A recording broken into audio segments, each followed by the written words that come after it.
Hey guys, welcome to the Financial Freedom Podcast, and I've got a wonderful set of guests for you today. Ron and Marty Cooper coming from the East Coast, and their message today is all about financial independence, frugality, saving, good financial money spending habits.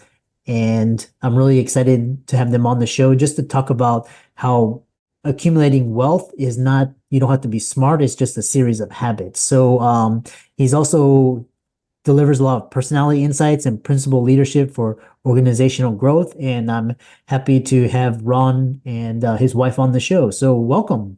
Christopher, thank you so much. It's great to talk with your guest about financial freedom. And Marty and I are all about financial choices, but that comes about through disciplined financial life. Yeah, I love that. And, just talk about, brief intro, who you are, what you do, how you came to be doing, and then we'll dive right into the conversation. Thank you for that. I am Ron Cooper, Marty and Marty will introduce herself or tell her a little bit about herself.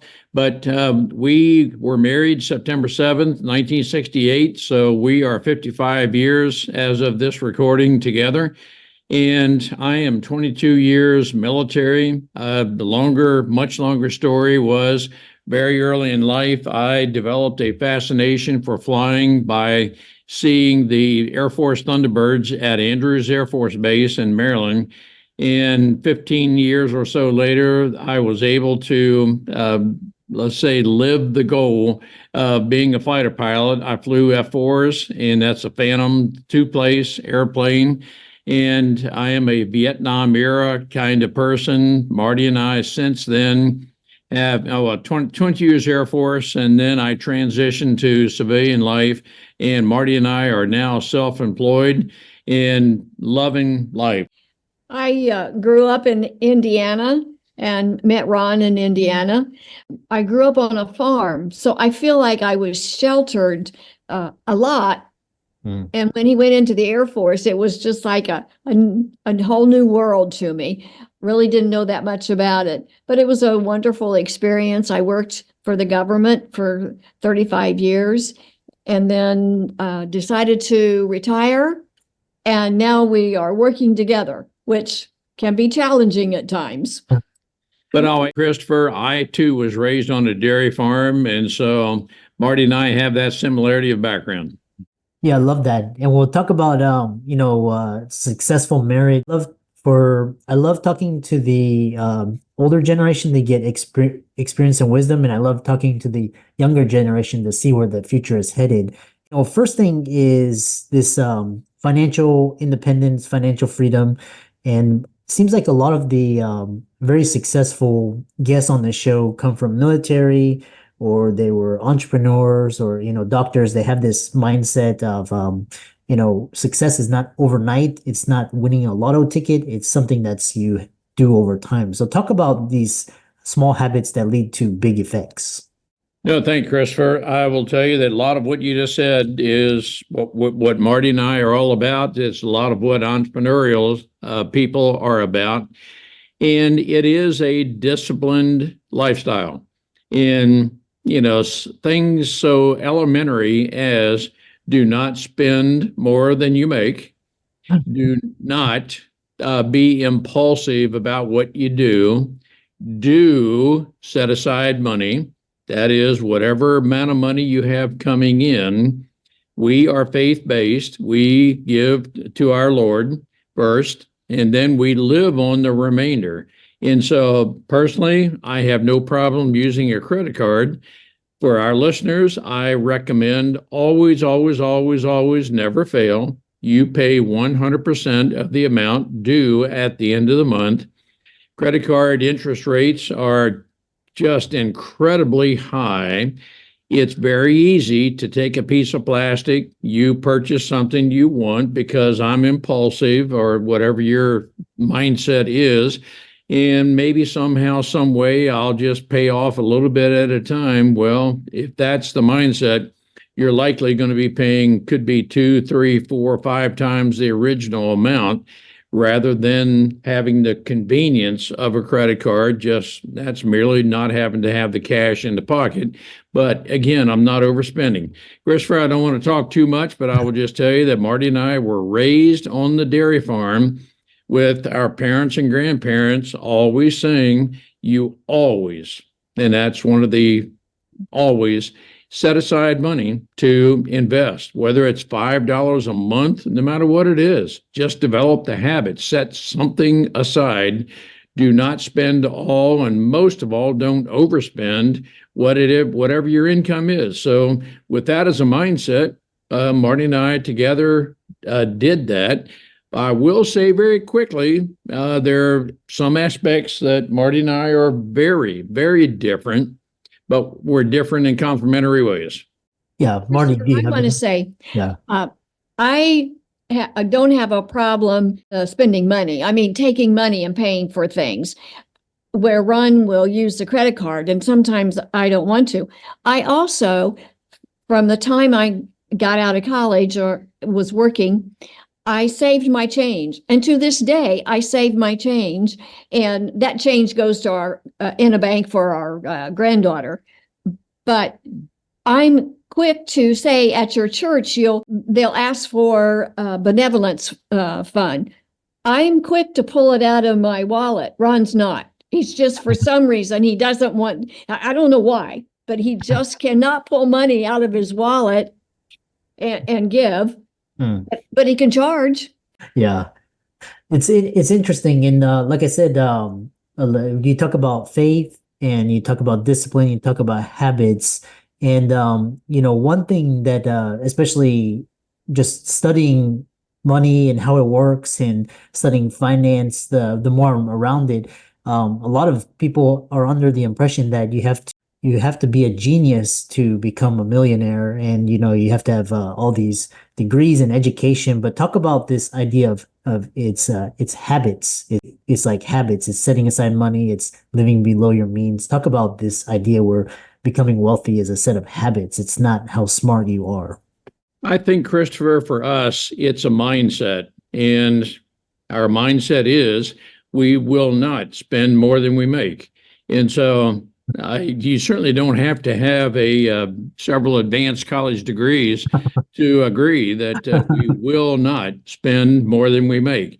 And so let's just take that as a very elementary example. We bring in $100 a month. That might mean, okay, we're going to have to set up a budget that when we eat, when we purchase things, we will not spend more than $100 a month. And we purpose to live by that. In the context that Marty said, yep, I am the kind of person, I really don't like to pull dollar bills out of my wallet. It's just something about me. I won't mind spending or using a credit card, but I do know that, no, cannot purchase that, because to do that is going to exceed, or at least it'll be a larger percentage of my intake than what I like. And so with our years of experience, we have a general mindset, and we don't now have a printed out budget that, we can't spend more than X amount on food and so forth. We used to do that. But now I would say that Marty and I have a sense that, okay, no, not now, because we just had an expense. And I'll tell you, listeners, I was 15 months unemployed, and that put us in let's say, not a real good financial situation. But we were able to do what we needed to do, and we lived on faith. But we did, and quite honestly, I did cut grass during that time to bring in some income. So I know what it is to not have the amount of money coming in that you'd like to have. But it's a mindset, I think, Christopher. I want to say we grew up in poor families. Like, some farmers make a lot of money, some farmers don't. And I, in particular, did not grow up with a rich farm father, but I grew up with a loving father. So that took care of. But I think that set a mindset in myself that you have to be very careful. And I know back when I started working, I had an envelope with pockets, and I would cash my check, my salary check, and put the money I needed in order to save for the month's rent or groceries or whatever. So, you do what you have to do so you don't spend. Uh-huh. And we pay off our credit card each month. Yeah. Like I said, it's really good financial habits, and there's nothing wrong with a credit card. It's just, don't the interest rates are 20+%. That's crazy. So this brings me to my next question is because you mentioned a lot of like my grandparents, they grew up and telling me, oh, Social Security is going to fund your, that's the government is, and then now Social Security can probably pay for groceries or gas, but it really can't. And then my parents' generation, they were saying, "Oh, 401k, that pensions and 401k, that's gonna save you." And then now millennials and Gen Z, they say this is not gonna work for us. So how do you reconcile this different money climate, and also how does this affect views of money, and because you have very good views of money, and with technology and everything is changing, how do you reconcile those? No, and I appreciate the question, Christopher. I will tell you that, oh, golly, I don't know, 50, 60 years ago, we started working with a financial planner, financial advisor. And I know to a millennial, the Gen Zs, oh gosh, man, retirement, that's nobody at that age is thinking about retirement. Yeah. But let me tell you that as much as I can emphasize to as many of your listeners as possible, you might need 50, 60, 70 years of very disciplined financial behavior to have the money you will need to retire. Or if you, and Marty and I don't like the word retire, let's just say that we want choices at any and every age we reach. And just happens those choices are a direct function of the amount of money we have. And so right now, Marty and I are self-employed. We could, if we wanted to, sit around on the porch and just waste our lives and, minds away. We don't want to do that.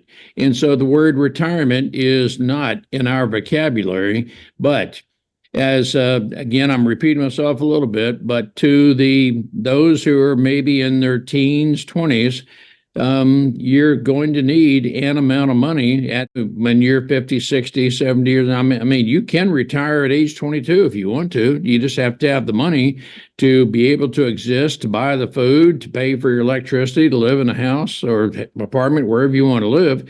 It takes money to do that. I believe it was Zig Ziglar who said that money may not be the most important thing in your life, but it's pretty close to the same as oxygen. You got to have it. And so we do not boast about, we don't live on whatever numbers exist in our checking account.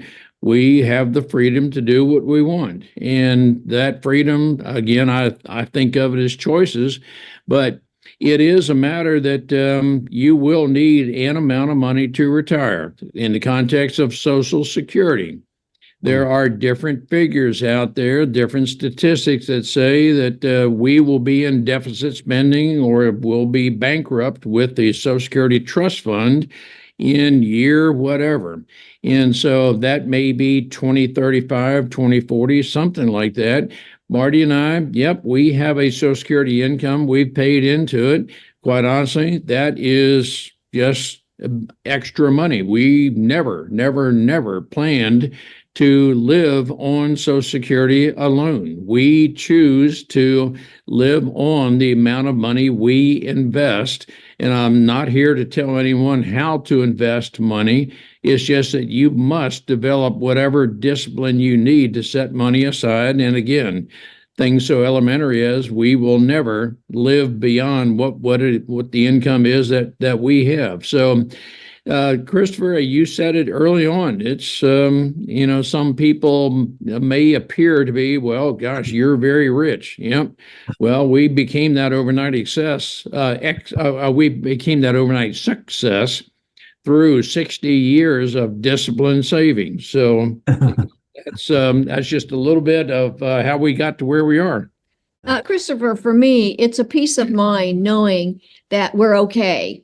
When we go in and meet with our financial advisor every year, he tells us we're okay. I mean, we go through the figures and stuff, but it is a peace of mind. And I just would encourage young people to realize that they have to do this because, like Ron said, one day they're going to wake up and they're going to retire. And oh my goodness, what do we do? Well, and I'll say very quickly, and without dominating a lot of time, Christopher, I want to encourage your listeners to go through various what ifs. What if you're like me, you were unemployed for 15 months or unemployed for some period of time? What if you have a medical emergency? What if something happens catastrophic with your vehicle?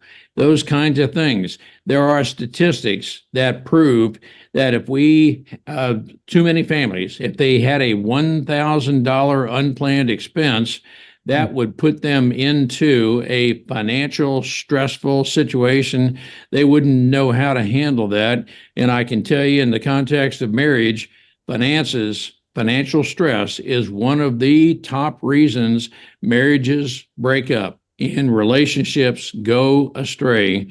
And without any attempt to dominate your time, Christopher, those are just some facts that Marty and I know about. And I feel like a lot of our society has gone away from the value-based culture that made the United States great, which brings me to marriage and relationships. And these days, if I ask my colleagues, 9 out of 10 have divorced or in the process, and losing half their assets. And so a lot of the younger generation, they don't want to get married.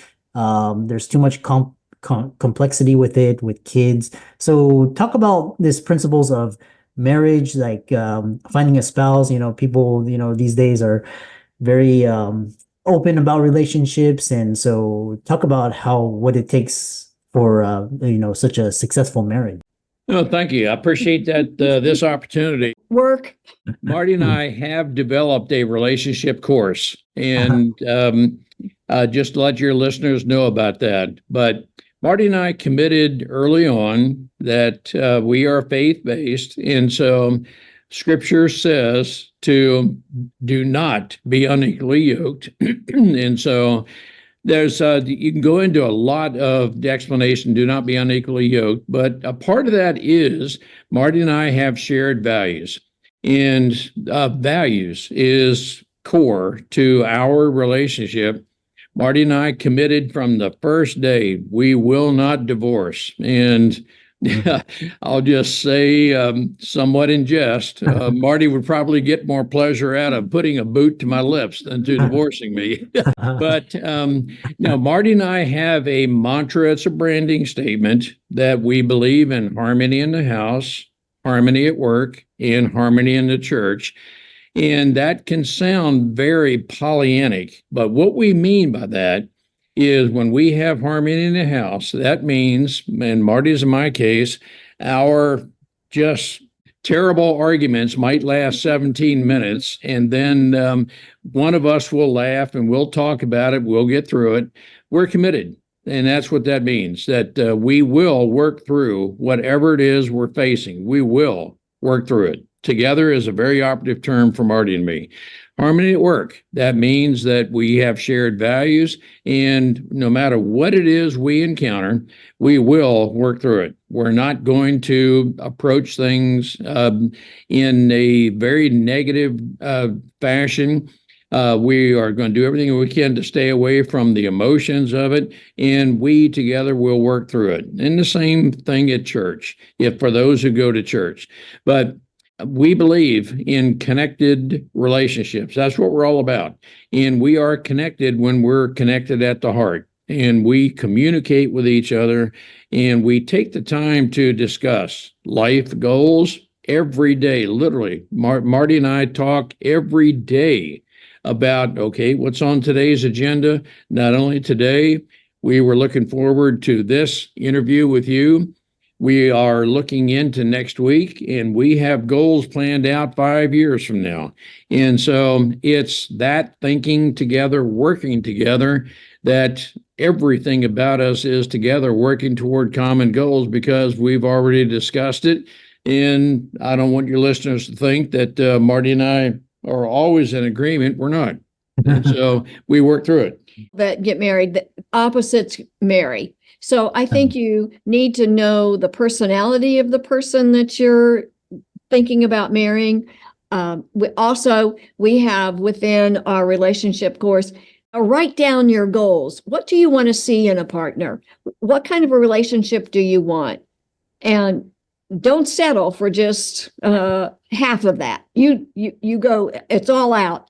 Yeah. But I do want to say to the ones that are struggling because there's abuse, there are certain things that women or men just say, I can't take it anymore. And we understand that. And we would hope and pray that they could work it out. But sometimes it just can't happen. It's best to leave the situation. So being committed, yes. But we also know that there are struggling times too with some couples. Yes, and if you start out with knowing the character qualities you're looking for each other, that can be a good start. But that's all a part of our relationship course, Christopher. We'll include the links in the show notes. And one of the good things, because I talked to a lot of mentors, and they said, find a partner that shares the same values, and then the top two things that couples fight about are money and kids. So if you can find someone who shares those same values, have the same habits, it's not this Hollywood that's depicted. And it's like it takes work, and you have to work these relationships. And so really interesting. And I'm glad the audience is able to come back and kind of go to its roots and the fundamentals of success. And you don't hear this anymore. Like when I was growing up, we heard these values espoused over and over, but these days it's lying, cheating, stealing is very common. So how can people contact you, follow you, and reach out to you, check out your course, etc.? No, thank you. I appreciate that. Our website is thecooperculture, culture.com. And you can reach us at Marty, MARTY, at thecooperculture.com, or Ron, RON, at thecooperculture.com. And we're happy to work with. We look forward to working with different people. I'm happy to speak to organizations about these type topics, financial relationships. And I flew F4s, as I mentioned very early in this. I can teach various people how to fly. But from that is you must be able to communicate well, and you must be able to trust each other. So those are just some of the fundamental aspects of having connected relationships. Very happy to speak with and work with anyone about these type topics. And one of the things that a very current topic is diversity, equity, and inclusion. And in the workplace, that is having a harmonious relationship and recognizing each other's values. And so, somewhat long-winded, Christopher, but that's what we're about. Yeah, and for all the audience, let's thank Ron and Marty for coming on and giving a lot of timeless wisdom. And be sure to give them a like and follow on social media. And all these resources will be in the links and show notes. And with that, thanks so much for coming on. Thank you, Christopher. We appreciate being with your followers. Yes, thank you for having us.